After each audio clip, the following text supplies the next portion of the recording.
Yun, thank you sa Stala, and sa mga co-or, staff, waiter.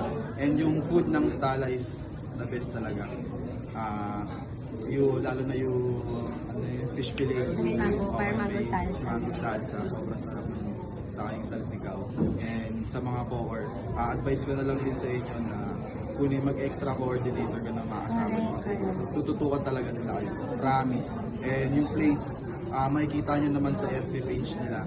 Yung place sobrang ganda, food, staff, sobrang friendly and approachable.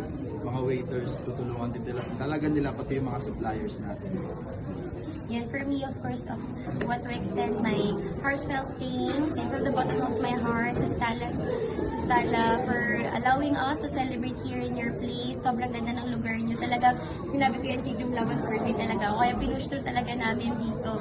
But more than anything else, aside from the venue, yung service, grabe talaga. If gusto nyo ng, ayan, kata nito fresh pa din na bride, at the end of the day, I woke up around 6 a.m. Grabe. Yung groom pawisin lang talaga.